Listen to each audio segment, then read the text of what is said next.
So here we have the Audi A1 on an 18 plate. I'm going to start off by showing you inside the boot, and then we'll hop in and run through some controls on the inside from there. As we approach the back of the car, you can see we have reversing sensors, plenty of boot space as well, along with that 60/40 split folding rear seat should you wish to increase this space even further. And then underneath this tray section, loads more space again. Okay, now that we're inside the car, we're going to start with the dials. On the left-hand side, we have the rev counter and coolant temperature gauge, and on the right-hand side, the speedometer and fuel gauge. In the middle, you can see the total miles of the car, which are 11,647.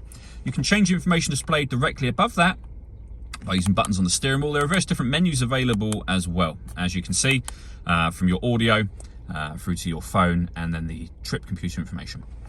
We back out to the steering wheel. The buttons I was using a second ago are just here on the left. Over on the right hand side, we have stereo and phone controls.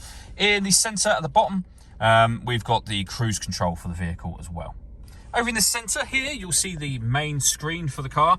All of the movements that I'm making on the screen are all being done using this dial just here and the collection of buttons that surround it. So we're on the main menu at the moment. You can, for example, access radio from here or use this. So when we go back up here, you'll see that we're on the radio screen.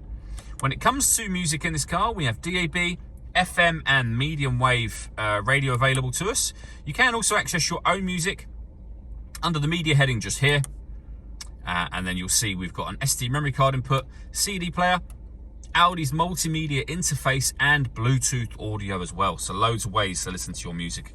Of course, you can't use the Bluetooth audio until you've paired your phone, which is done under the telephone heading just there.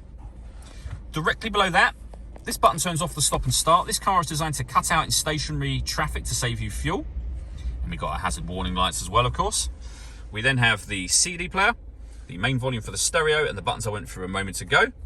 And then the air conditioning. So you can determine the temperature, fan speed, and direction of the air. You can turn your air conditioning on, and it's on at the moment, or off again, of course. You can recirculate the air that's in the car. That's a great way of heating it up or cooling it down quickly, depending on the temperature you've set here. With our heated rear screen. We can turn traction control on and off. Drive select simply means that you're able to put the car into dynamic, efficiency, or auto to let it decide for itself, essentially. We have a 12-volt charging socket, 2 cup holders, and a 6-speed manual gearbox. All that leaves me to say is thank you for taking the time to watch this video. If you'd like to come see the car in person and have a test drive, please feel free to call any of our MJA sites. We'd love to hear from you soon.